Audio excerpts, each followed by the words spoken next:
ज़िले कश्मीर कंदकोट जो बहादुर एसएसपी मोहम्मद मुराद गांगरो करमपुर लगोताल के ठुल जे ॻोठ सनड़ो खान बंगलाणी में हैबत खान बंगलाणी जे सौट गुलाम फरीद जी शादी दावत प्रोग्राम में पहुतो। बंगलाणी बिरादरी पारां एसएसपी कश्मीर कंदकोट मोहम्मद मुराद गांगरो ते गुलनि जी वर्खा करे शानदार इस्तक़बाल कयो वियो।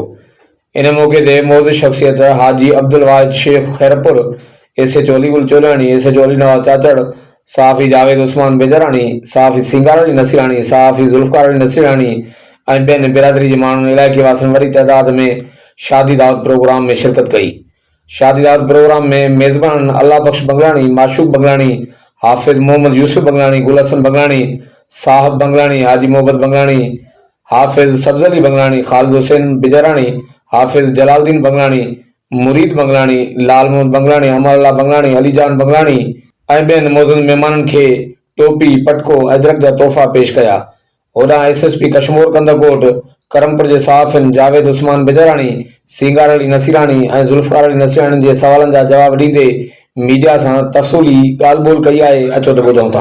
पूरे खिते में जेका गवर्नमेंट जी पॉलिसी आहे, शुरू खां शिकारपुर हुजे, जैकाबाद हुजे, कश्मीर हुजे, किथे बि कंहिं ॾुआरी खे छॾियो न वेंदो ऐं ॾोह बर्दाश्त न कयो वेंदो। इन कारण जीअं ई मां हिते पोस्टिंग थी त उन खां वठी जेका DH साहब, IG साहब ऐं होम मिनिस्टर साहब सभिनी जी पॉलिसी आहे ॾोह बर्दाश्त न करणु, ॾोहरी खे न करणु। जेको पंहिंजा हथियार फिटा करे ऐं सरकार जे अॻियां पंहिंजो कानून जे अॻियां पेश थींदो उनखे रिआयत मिलंदी ऐं उनखे उनजी फैमिली खे सभिनी खे रिआयत मिलंदी। त उन सां अल्हम्दुलिल्लाह काफ़ी सरेंडर थियण खां पोइ माहौल बहितर थी वियो ऐं असांजी भरपूर कोशिशि आहे त ईअं ई अमन हलंदो रहे ऐं माण्हुनि जा मसइला जेके आहिनि उहे हल थींदा रहनि। इन वॾे क्राइम में त काफ़ी बहितरी आई आहे, क्राइम रुकिजी वियो आहे, पर उन जे बावजूद बि कुझु शहरनि ऐं इलाइक़नि में जेको नंढो क्राइम आहे, जीअं मोटरसाइकिल आहे या दुकाननि तां फुर वाक़िया आहिनि, कुझु असांजे इलाइक़े में पेश आया।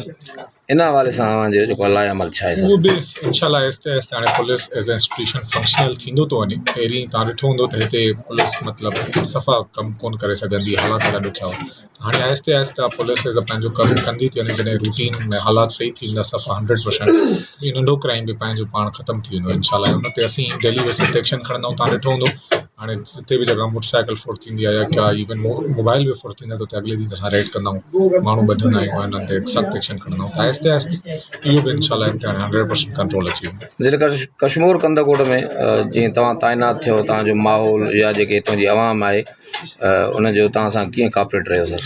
ॾाढी सुठी ऐं जेका ख़ुशहंदा आवाम आहे ऐं उन्हनि असांजी भरपूर सपोर्ट कई आहे ऐं उहो जाम मोहबतूं ॾिनियूं आहिनि। ॾाढा ख़ुशि आहियूं असीं ॿुधण में, आवाम बि हाणे पुलिस मां काफ़ी ख़ुशि आहे। इंशाल्लाह अॻिते ॾींहुं माहौल रहंदो।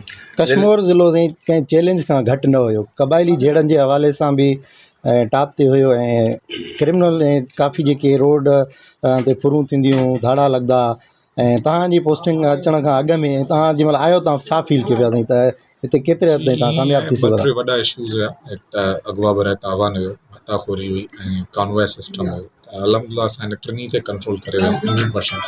बाक़ी नंढो हीअं तव्हां ॾिठो हूंदो सिटीज़ में असां वटि स्ट्रीट क्राइम बि न आहे, सिर्फ़ु साइड लिंक रोड्स ते थोरो घणो करे थिए पियो, उन ते बि लॻा पिया आहियूं। बाक़ी क़बाइली जहिड़ा आहिनि उनमें बि रियासत जी पॉलिसी आहे, आहिस्ते आहिस्ते हल कराईंदासीं।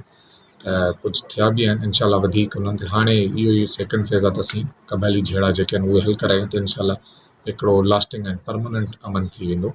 बाक़ी तव्हां ॾिठो आहे त हाणे असां वटि न को कॉन्वॉय सिस्टम आहे। राति जो गाॾियूं देरि ताईं तव्हां पाण बि ट्रेवल करे सघो था मेन हाईवेज़ ते ऐं कंहिंखे कंहिं भटे जी का पर्ची न ईंदी आहे, न कंहिंखे जेको को अगवा लाइ को अहिड़ो इंसिडेंट थियो रिसेंटली तव्हां ॾिठो। त इन्हनि शयुनि में अल्हम्दुलिल्लाह 100% हाणे असांजी सक्सेस आहे ऐं मज़ीद बि कोशिशि रहंदी त जेके नंढो क्राइम आहे या माण्हुनि जा जेके ज़ाती मसइला आहिनि उहे बि हल थी वञनि। मोहम्मद मुराद साहब 4 ॾींहं पहिरीं करमपुर मां तक़रीबन 7:15 बजे शाम जो फुर थी आहे। असां जो करमपुर बि 4 ॾींहंनि जो टाइम वरितो हो, लेकिन हिन टाइम ताईं उनजो रिज़ल्ट न निकितो आहे। उनजा सबब कहिड़ा आहिनि? जी मां तव्हांखे ॿुधायो त हीउ इलाइक़ो आहे, मतिलबु उन में काफ़ी माण्हुनि जा झेड़ा झगड़ा आहिनि, हलनि पिया, त उते हल्को फुल्को क्राइम थींदो रहंदो आहे। त उन में इंशाल्लाह जेको आहे असीं कोशिशि कयूं था जल्दी रेड्स करे ऐं उनजी रिकवरी कराए वठंदासीं। हिकिड़ो अहम सवाल अव्हां खां इहो कबो त जेके नाले वारा तमामु जिन ते करोड़े रुपया इनाम हुआ, सरेंडर थी विया, उन्हनि खे हथकड़ियूं कोन लॻियूं, उन्हनि खे रिलीफ मिलियो। हिकिड़े सहाफ़ी खे हथकड़ियूं हणी उनजी तज़लील कई वई आहे, उन ख़िलाफ़ अव्हांजा छा? कहिड़ो सहाफ़ी? वाहिद मलिक। वाहिद मलिक ते 302 जो मर्डर जो केस आहे, उनखे ॿधायो आहे ऐं जेके तव्हां चओ था सरेंडर मां तक़रीबन 70 ॼणा जेल में विया हुआ, जिन मां मुख़्तलिफ़ पंहिंजे केसिस भुगतनि था। हींअर बि उन्हनि मां काफ़ी जेल में आहिनि ऐं जेलनि में बि एतिरी जॻह न हूंदी आहे, फेज़ वाइज़ सभिनी खे जेल मोकिलियो वेंदो, केरु बि अहिड़ो न आहे जंहिंखे हथकड़ी न लॻे। ऐं उन वाहिद मलिक ते पंहिंजो ज़ाती झेड़े जो केस आहे, त उहो उन ते केस आहे, उन में उन्हनि जी गिरफ़्तारी थी आहे। अदरवाइज़ कंहिं बि साफ़ी सां ईअं पुलिस तज़लील या को अहिड़ो मामिलो नाहे कंदी। बाक़ी जेके बि सरेंडर थियल आहिनि उहे सभु पंहिंजो जेल वेंदा, पंहिंजा जेके सज़ाऊं आहिनि उहे कटींदा। आख़िर में साईं आवाम लाइ को पैगाम जीअं ज़िले कश्मीर कंदकोल में वधीक अमन पाइदार थी सघे? त पुलिस जो साथ ॾियनि ऐं जेका बि कहिड़ी इंफॉर्मेशन आहे, जेसीं ताईं आवाम साथ न ॾींदी त हिकिड़ो परमानेंट मुंहिंजे ख़्याल में पीस नथो थी सघे। त परमानेंट अमन लाइ, लास्टिंग अमन लाइ आवाम खे पुलिस जो साथ ॾियणु खपे ऐं तव्हां साफ़ हिन खे बि पुलिस जो साथ ॾियणु खपे। Thank U thank U sir. Thank you, वॾी sir. महिरबानी।